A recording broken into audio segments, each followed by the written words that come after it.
We're moving on to our next session, which is a panel. And the topic of it is state of play, what is in store for the MENA market in the next 5 years. That's a long period of time in the MENA region, I can tell you that. I'd like to get on stage Chris James from Steel Media, Bassam from from Pocket Gamers, MJ from Babil Games, Felwa from 966, Nour from Maysalward, and David from Sandsoft, please. Give them a warm welcome.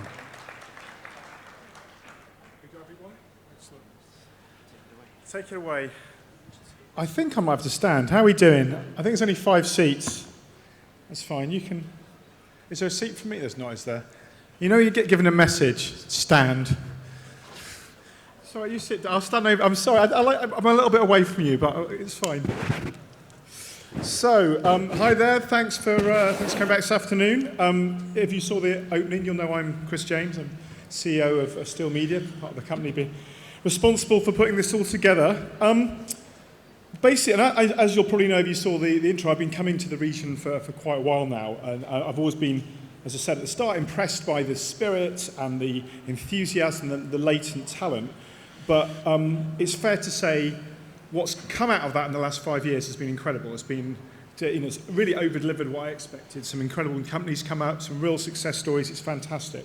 So this panel, we're going to kind of reflect very briefly on these kind of achievements and where we are now, but then kind of project forward for the next 5 years or so of the industry. So there's an incredible panel here. So I'm going to let you briefly introduce yourself and your company, and I want you to also tell me what you think is the biggest achievement of the last 5 years, what you're most proud of. It could be your own company, it will be, or it could be something wider in the market. Go on, Nour, you go first. Thank you, Chris. Everyone knows who you are. You don't have to introduce yourself. Thank you. I'm Nour Khrais, founder and CEO of Maysalward, founded in 2003. A very focused, casual and hyper-casual game developer. Our main office is here headquartered here in Amman, and we have an operational office in the UK since 2017, working on hyper-casual games. The biggest thing that we achieved is entering into the hyper-casual side of the business, learning a lot on the user acquisition and the importance of new data science behind CPIs, CTRs, and about the region, the news that we are hearing today from acquisition and investment that is happening in the region, which basically the right time, to highlight such growth that is happening in the region. Fantastic. That's good. There's going to be a lot of applause here. This is good. I'm not used to this. I never get any applause. But yes, David. Lovely. So I'm David. I'm the CEO of Sandsoft Games. We are a mobile game developer and publisher based in Saudi Arabia. So I've been working in games since 2004 for companies like THQ, Digital Chocolate, Nokia, or King before joining Sandsoft 2 years ago. Presume I may say a couple of achievements if you don't mind. So one pre-Sandsoft, which is I see a lot of students here, and I was one of those managing to make your moms play Candy Crush. So hopefully that's one. And the second one is about putting together a highly talented team in Saudi Arabia of game developers with international experience. Something we are building there. I'm really happy about what we have achieved so far from talent attraction perspective. Cool.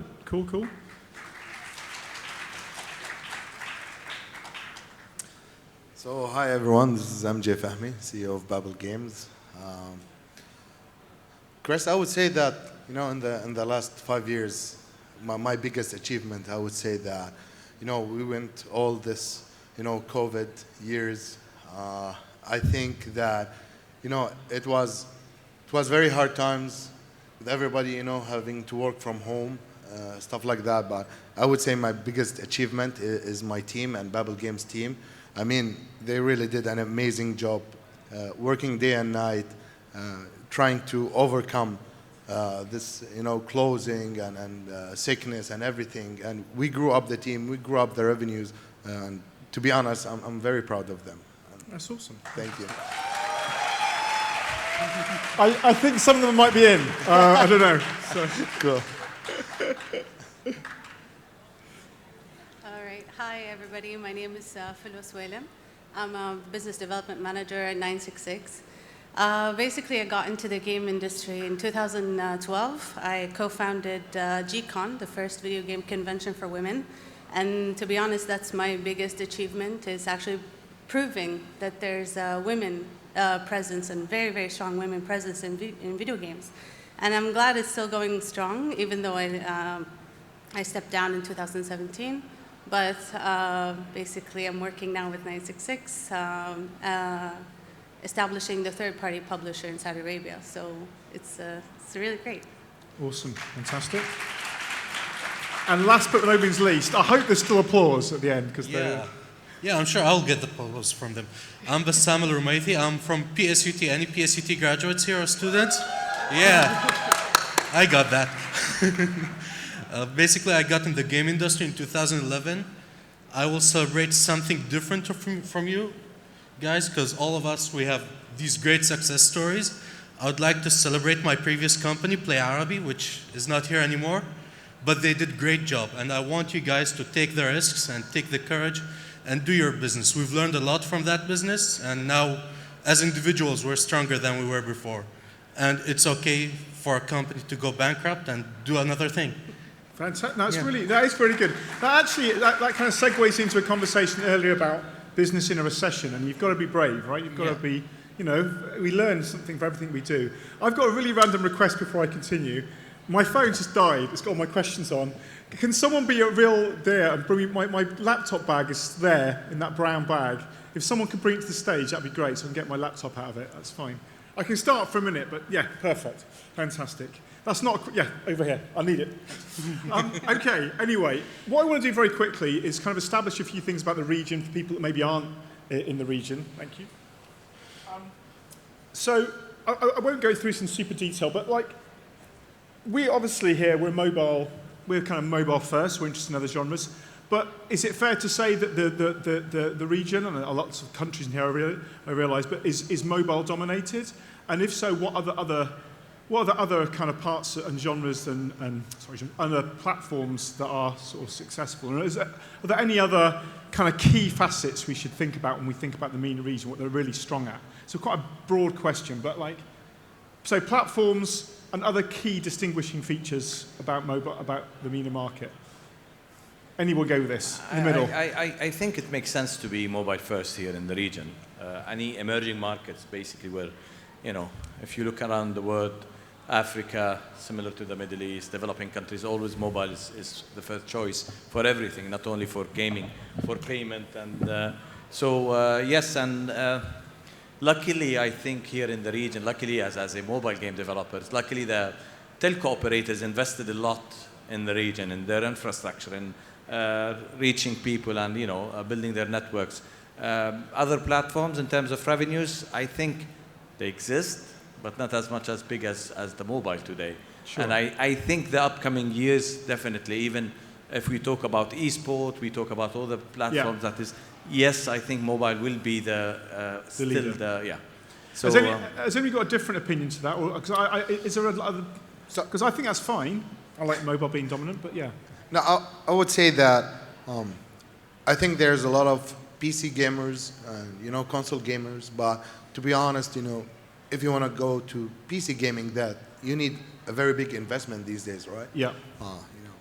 The graphic cards alone, it's costing a fortune these days. Yeah. So most younger age, and we have about 50% of the population in the Middle East is younger than 25, so it's 25 and younger, right?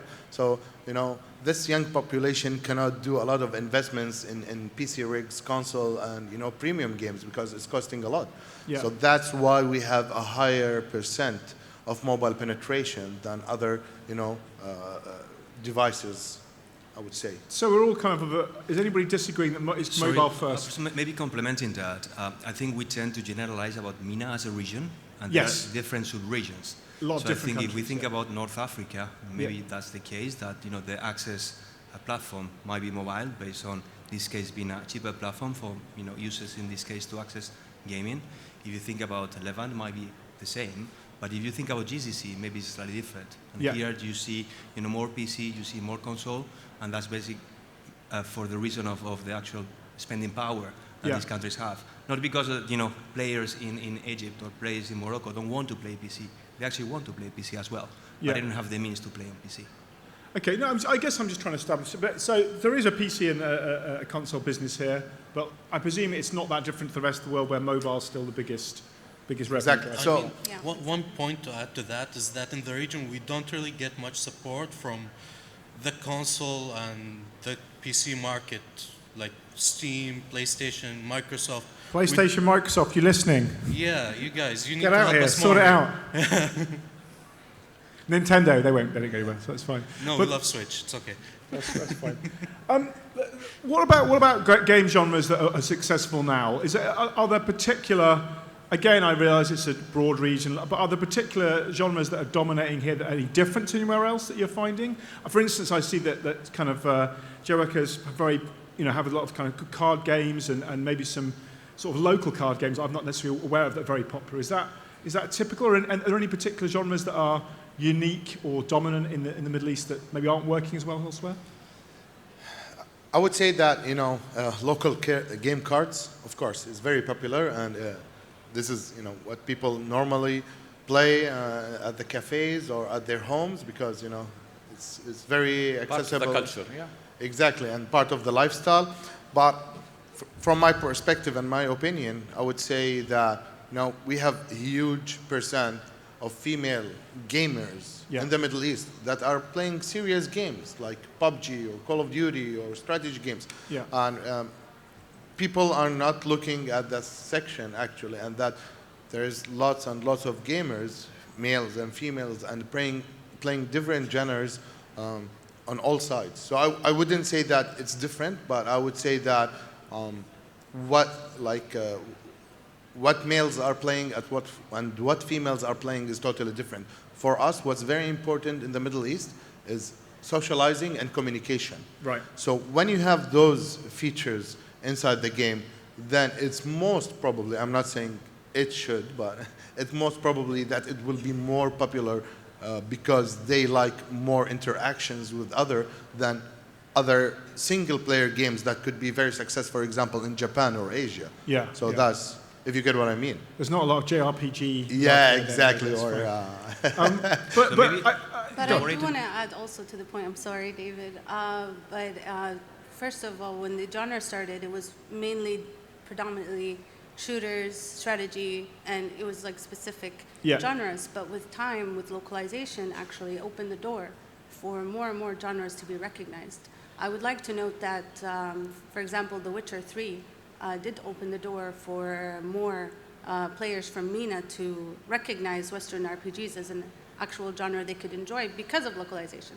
So I think with more localization and more things like that, there's a huge chance that more and more players are going to be open to more genres, as long as they can understand it and interact with it. So the barrier is not necessarily cultural taste, but more just localization and understanding of the thing. Exactly, yeah. You do need to connect with the players at some point. And is that relatedly, is that really about, is that more about it's literally being in Arabic, everything, or is it more culturally, because we had Kate on here earlier talking about the importance of culture and cultural sensibility and understanding. So is there any reason why certain games can't just kind of come over, provided they're localized into the language? I would say things like casino or gambling is not usually something that people would, let's say, resonate with. Right. But as far as culturalization or localization goes, it doesn't have to be completely conservative or restrictive. But as long as these people can understand the game and connect to it on some level, then we'll definitely see more and more gamers turning into new genres. Maybe even JRPGs at some point, who knows? JRPG is the opportunity. If anybody's working on a JRPG, you have a full space all to your own. So is casino games not so much, I get that, localization important. Is there anything else sort of distinctive that we would just say, well, right now the MENA region is typified by this, or the MENA industry even? Like, are we more developers? Are we more publishers here? Are we more, is there a good balance of kind of ad services and distribution services? Is it is there anything that's specific? I'm trying to kind of isolate why the competitive advantages to going ahead, really, I guess. So. Maybe from market perspective here, there is definitely a good representation of local game developers in the charts, and we have here, a few of those, being, Babil, Jawaker, could be a good representation. But I presume that if you think about the global gaming market, I think the companies from the East have taken MENA more seriously. Yeah. I think that the companies in China, in Korea, have already looked at this opportunity earlier than companies in the West. Yeah. So you see already games like PUBG here doing, relatively well. You think that's because they came, so basically that's getting in early, maybe localizing and approaching. So yeah, it's not just about, in this case, localization, but actually about being present, about building communities, about supporting communities here. Yeah. And as I think was mentioned before, Microsoft, Nintendo, and these companies have not invested in building communities here. Yeah. But actually, PUBG has done, for example, and that's why they resonate here. So you basically, to be successful, you've got to be here. I mean, that's the thing often people say, be on the ground, see what happens, engage. I want to kind of sort of push forward a little bit. So there's some data, a lot of data support that they have a young population. Again, it's lots of different countries. It's, you can't generalize completely. But someone about 25%, this might be wrong, so you can correct me, but 25% of the population is between 0 and 14, and generally there's a younger, a more youthful population in many of the states here than in US and Europe, where we're all aging, like me, getting on a bit. So does that create, so for me, that just spells limitless opportunity. That's incredible for our industry. Like, young people have more time, maybe they don't have quite as much disposable income, but have more time, they're willing to embrace new technologies and ideas. Are you excited about that fact? Is that something that should only encourage further growth that you have a younger population here? I would expect our growth to be really amazing in the upcoming years. We have been expecting that. I mean, even look at the venue today.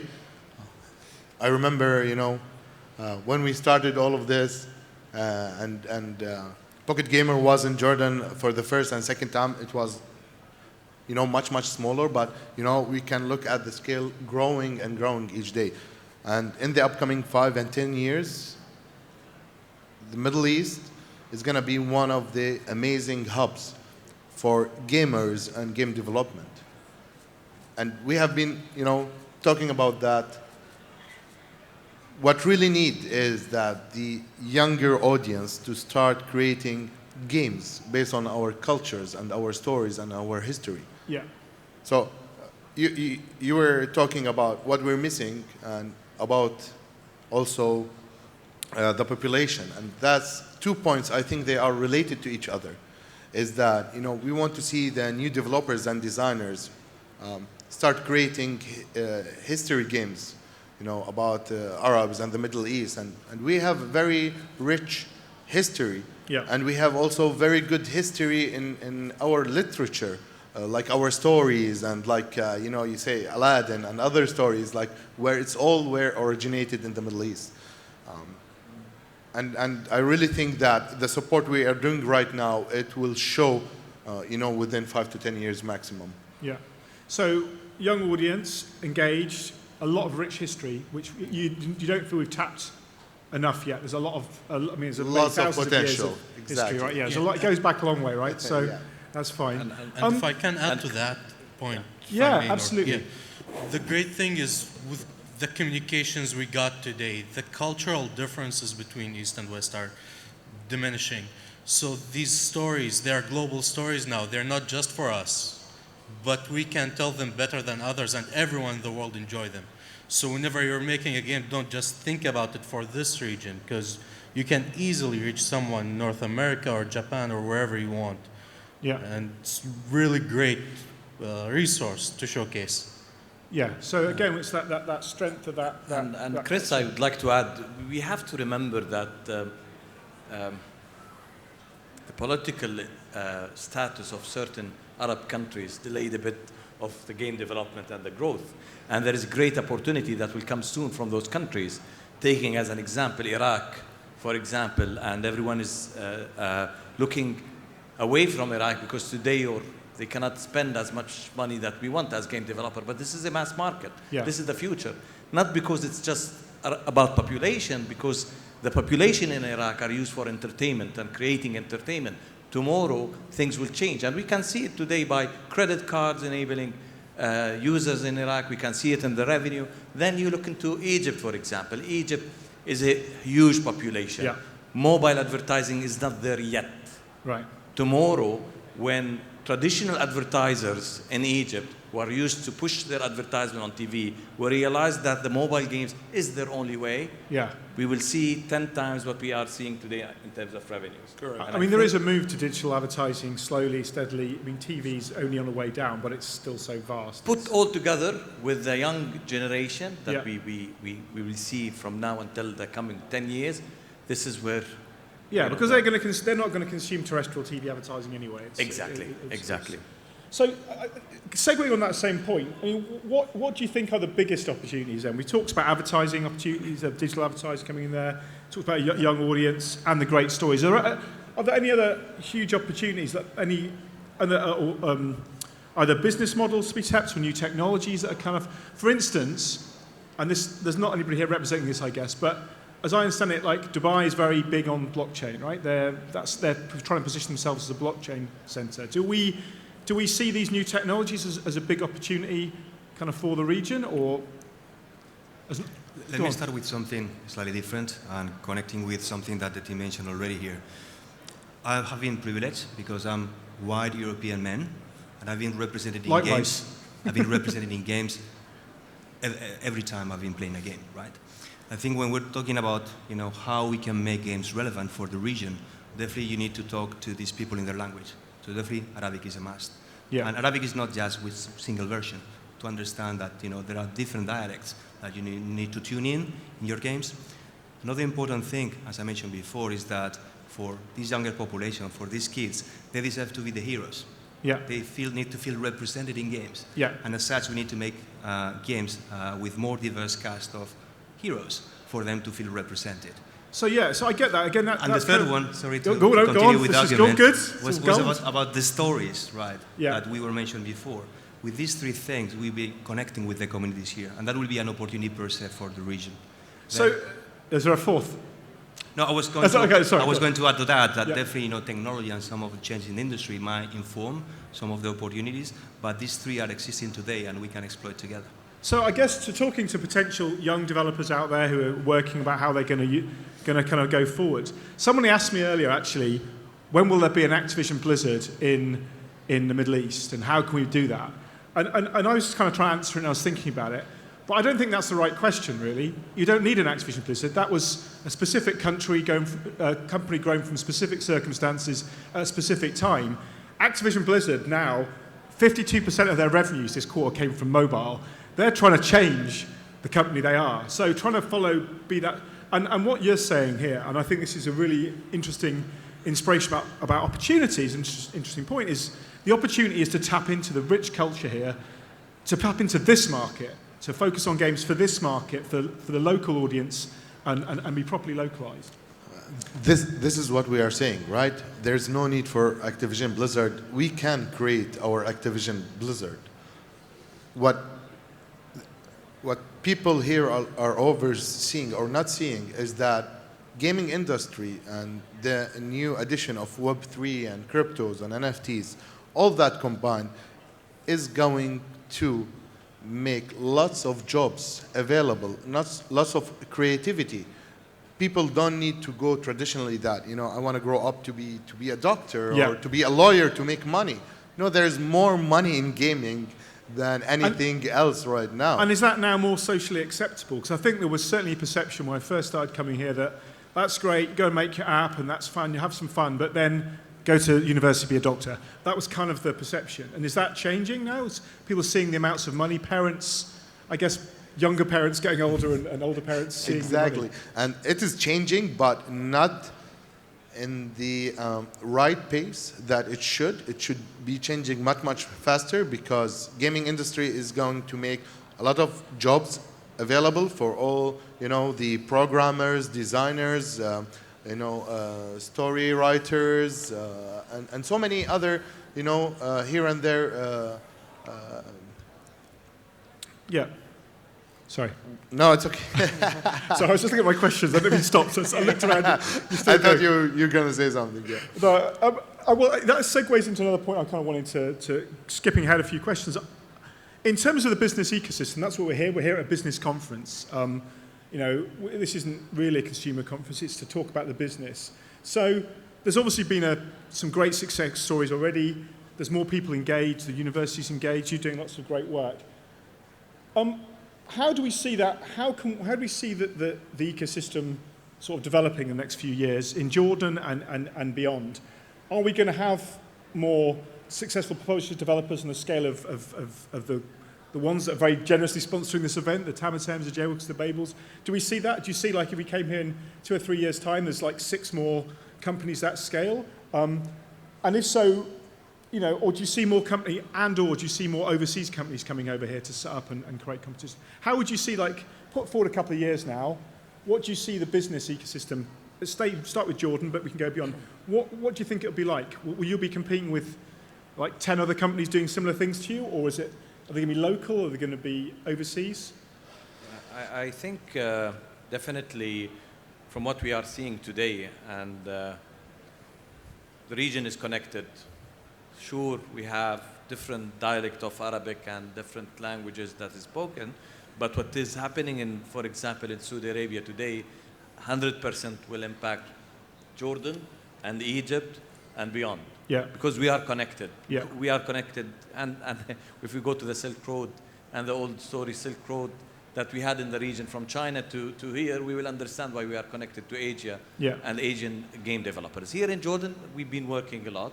The beauty of what we did in the new Vision 2030, gaming, or the gaming cluster, is a major pillar in the creative industry. And there is a lot of changes that will change within the country for laws, universities, custom duties, etc. That will help game studios and game developers. We sat for weeks and weeks as gaming community discussing and putting and brainstorming, and finally we have a very solid action plan. But what do you see? What was success like, though? I mean, you've done so much. I'm so impressed. But what in 5 years' time, say, is it having, not just our show, but is it having twice as many companies, 10 times as many companies? I will be very frank with you. I will have companies who are willing to give their data without being worried from the tax department. Okay. And that's important for me. Yeah. For data collection, I will be having companies hiring people from Asia, from Europe, without taking hundreds of weeks just trying to get a visa or work permit here in Jordan. Okay. That will change. That will help, and that will create international companies more. When I can hire resources from outside of Jordan, that's a benefit for any studio here in Jordan. So, but I guess what you were saying there is, at the moment, red tape's a bit of a challenge to bring people in. And I will be still local. If I will keep on just having team members from locally with one type of thinking, with one type of, I will keep on selling for the region and for the country. So this diversity that I need today will change, and will change the way businesses and successes, game studio all products that will go from the region and from Jordan. Fair enough. Let me share a couple of thoughts here. Well, first, from a consumer market perspective, and I'm not talking about the growth. I mean, people before talk about the growth. Presume that there will be more value captured by local companies in the local market. So there will be more, companies owning that market from the region, and making sure that some of this revenue stays in the region rather than going abroad.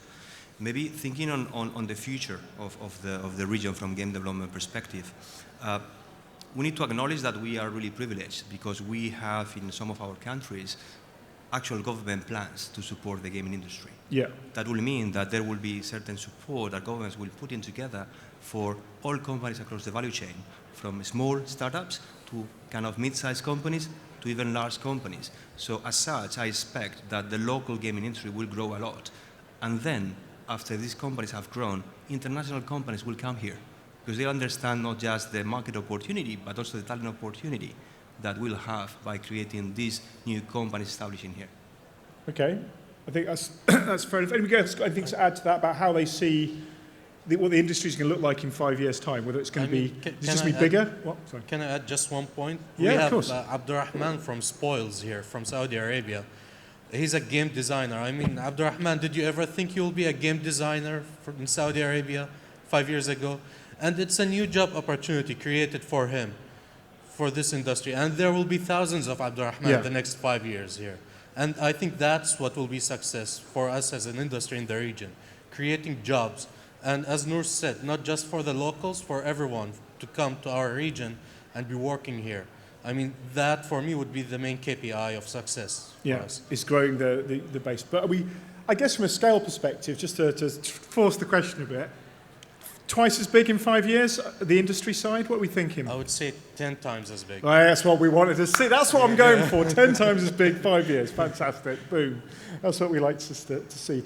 I guess on the flip side, and you kind of brought into it, Nour, what is it? What are the challenges? You know, we've got lots of opportunities. We've got incredible talent. We've got some government support. We've got good traction. We've got an audience.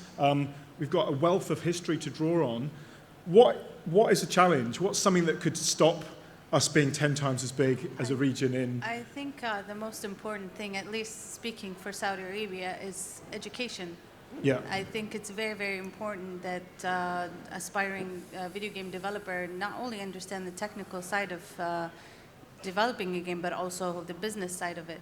And I think this information still needs to be shared and for these developers to understand. So I think one of the hurdles that we're having is the lack of education, and that people don't really have a specific place to get information from. Usually they talk to other people, or everybody's out for themselves. And do you mean that as like kind of central media and events type education, or a more formal educational system? Events, and also maybe something like an actual dedicated track. This I think also could work in universities or something like that, because at least in Saudi Arabia we don't have that yet.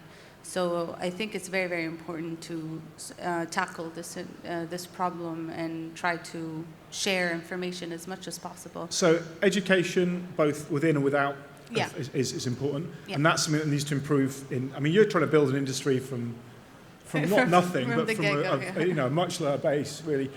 What else, Nour? Do you see? You've mentioned red tape, so you've kind of said we need to get beyond some of that. Is there any other problems we see? I totally agree with the education. I think this is across the region. We have big challenges when it comes, especially if we look into technology and look into gaming. I think that's the only solution to accelerate the 10 times we want growth to see in the coming years. Education is number one, and to sync with the governments. They don't sync with us yet. They were here. That's a start. That is a good start. No one from the UK government comes to my event. Yeah, that's a good start. So we need them to sync more. So hopefully they will sync more, and we manage to overcome the challenges, the red tapes that we have, whether in education, whether in taxation, whether in custom duty, etc. Just a very, an ambitious game developer here in Jordan, if he wants to get into VR, all the latest technology, the hurdles for him to get tools and kits to start developing his own studio games is really hard, because still there is no sync between our custom duty and the gaming industry. Yeah. So until they understand this is a tool, a dev kit that they can use to develop, and it's not something that they want to sell, etc., we will still have challenges to grow in the latest technologies, following metaverse or whatever technology that will be coming in the coming years. So I'm going to throw it open for questions in a second. I've got a few more, but I'll give you a chance. What's that? You've got lots of fingers. Yeah, me too. It's fine. You've got a lot of fingers. They're very beautiful. No, sorry. So we've got a lot of the young developers and the future. You are the future. You people. Are you still awake? Yes, good. Are you still awake? Good, thank you. So you guys are the future out here. So you're talking to students, people already in the industry, people coming into the industry. You want to shape the future. You want 10 times growth. I like it. Yeah. I like the way you're thinking. what do we need from them? What do we need these amazing young people to be focused on? What advice should we be offering them now? They've got 5 years to grow, their career or their company. What is it they need to know? This is not on the sheets. For me, I would say take risks. Don't be afraid. You can success like Jawakar, like Babil, like Maysalward. You can fail. It's okay. You will have another chance to go for it. Ending one studio is not the end of your story. No. You can always do more. You can always do it again. But you will learn from your experience and learn from other people's experience as well. Yeah, you always learn more from failure than success. It's always happiness. That's a bit of moderate clapping. If you anything would like to add? Yeah, so maybe adding on that, first of all, be passionate. This is about an industry, it's about creating fun. It's about, driving people emotions. And as such, you need to be passionate to do so. Presume as well as we were mentioning before, educate yourself. Make sure you have the skills required to operate in the industry. Then experiment and fail, and learn. And out of this learning, become resilient and make sure that you are ready when the right opportunity comes. Because it will come. It will require a hard job from everyone here. So make your best, make your bets, and hopefully you will succeed. Fantastic. Anything else from the panel before I ask for questions on that? I would add that, even if you don't want to open your company and you don't want to venture, it's so easy to get a job in the gaming industry, whether locally or worldwide. Yeah. You will be making lots of money, good jobs.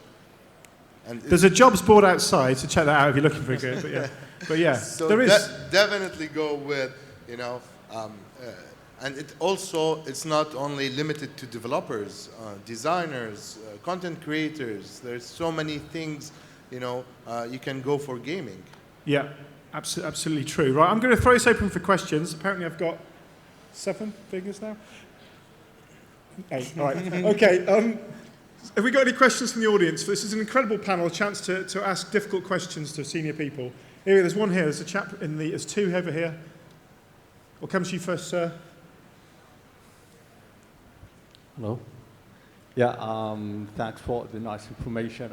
Actually, I've got a question. Don't you think that we have to introduce the children for the future? I mean, there are loads and loads of modules in the schools. Don't you think that coding and computer science must be a module in the school in the beginning? Sorry, did you get that? No, I didn't missed get the question. that. Can you paraphrase? Sorry, just quickly again, but really close to your face. Yeah, is it clear? Yeah. Right. I mean, like, do children must learn about coding? Oh, coding. In the beginning? Children learning about coding? Yes. Can we do more with that? Right, good question. Is that essential? Of course. But it's not available. That's the problem. That's not a, I have 2 daughters, as a father of 2 daughters. It's not an option if they learn coding or not. It's not because I work on game development, it's a must today. Yeah. It's another language. As they speak French, as they speak English, Speak Arabic, computer. they have to speak, coding language. They don't have to work as a coder or developers, but they do have, yes. The basics, at least. Yeah. Okay. We had another question at the front here. You still hands up over here? Maybe to put it wider, I mean, games are companies. So that means we have roles available for many people, even if they code or not. So we have people in finance, we have people in marketing, we have people in HR. Yeah. So yes, we need coders, designers, artists, scientists. And this is where my advice, if you want, focus on being a data scientist, focus on analyzing data, focus on doing user acquisitions, building the best creatives. We spend hours with MJ talking about the best creatives and advising indie developers in the gaming lab a couple of weeks ago, because we don't have people who basically are working on creative that will bring lower CPIs, better retention, etc., etc. Right, so creative studio. Someone here is going to have to set up a creative design studio to create ads for these guys. This is a huge opportunity. True. Guaranteed contract, I heard. So, what do you say? Hi. First of all, thank you very much for your advices and the challenges that you have explained. But I have a main question for someone who already starting something. We, as new joiners, let's call it us, okay? And we find plenty of doors that I must go coding, then I must go concept art, then I have to write a story, then I have to do this and that. And each one of those steps are taking a huge time. So what is the main factor that you are looking for as you have crossed already a milestone in that industry? What are you pointing us into? Like, is there a trail that we can come up and down, and facing it can be a little bit located as a map? Right. Do we need me to clarify that again? So are you saying, sorry? Do you want to elaborate more? Short version, yeah. Okay. I'm sorry for the So time. no, it's fine, it's fine, but there's a lot of bits in that. Because so, they have already crossed a milestone in that industry. Yes, they yes. have the best so experience. where do you start? Is that what you're saying? It's or? not where I start. You can start anywhere. But the thing is, I have plenty of doors that I need to cross. So the thing is, what is the ultimate thing that you are looking into, the people who are coming to get hired? Oh, in terms of hiring, what you're looking Exactly. for? Okay, I think it was a question about what skills you're looking for, what sort of people you're looking to hire. Someone who wants to come and work for you guys, and you know, what do they need? I think that's kind of, I'm paraphrasing, but I think that's where we got to. What are you looking for? I can start if you guys don't mind. Basically, hard work and willing to learn. Just like absorb all the information that's out there and do your hard work. Yeah. That's the main thing for me. I mean, I think there's one thing I can identify with.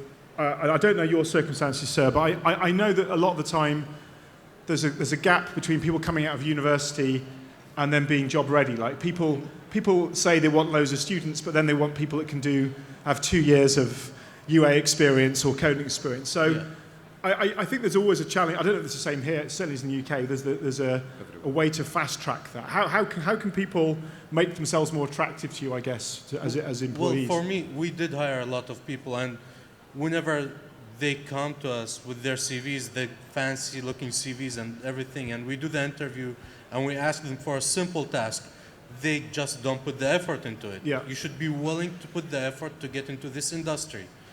It's a rewarding industry, it pays good, but you really need to put the hard work in. I will go with David, what he said, the passion.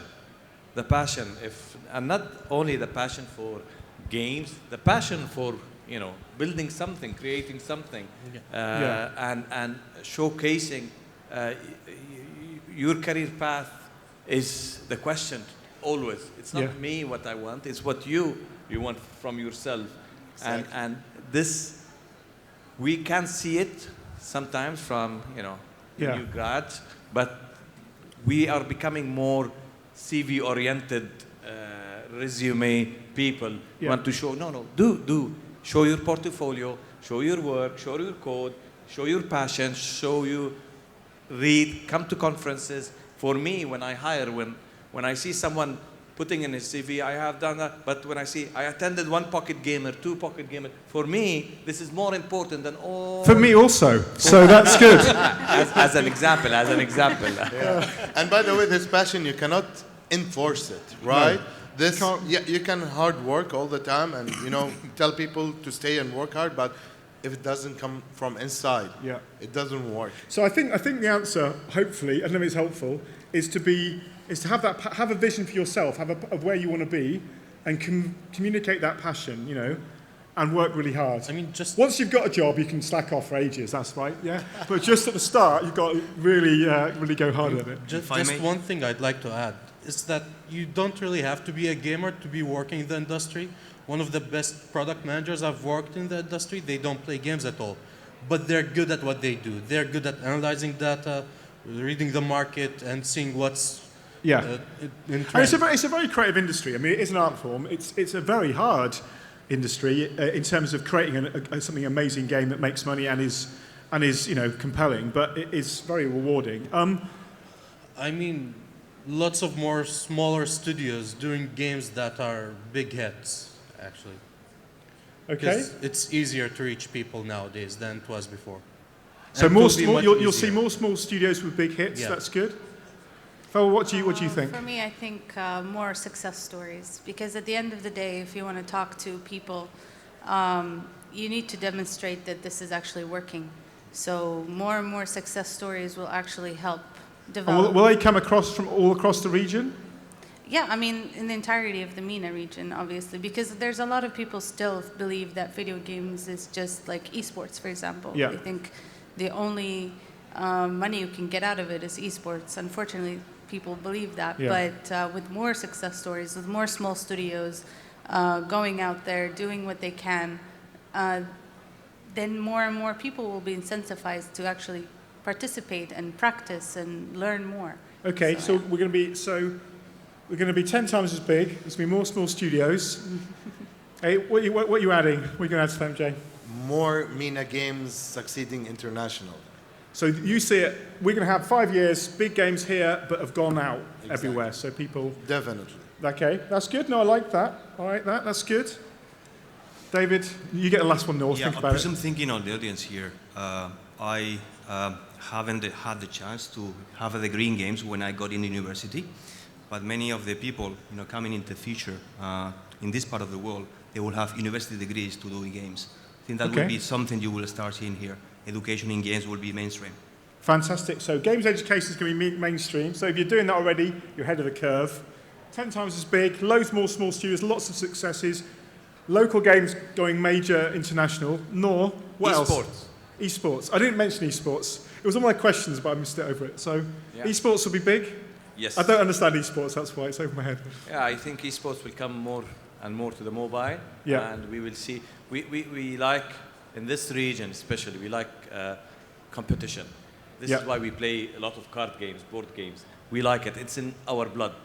We like to, to be competitive in any game, whether sport or whether, mobile games or video games. And I think as we are a mobile more as a region, when esports will come more and more to mobile, it will be one of the leading regions worldwide. Okay, mobile esports. Well, it's going to be, next 5 years is going to be fascinating. There'll be a much bigger PT Connects conference. In 5 years, it's going to be huge, unbelievable. We're going to need to take over. We're going to need a bigger conference centre. He's going to have to start working. We have a new big conference centre. So we'll be back here for the next 5 years. We're going to be a part of it.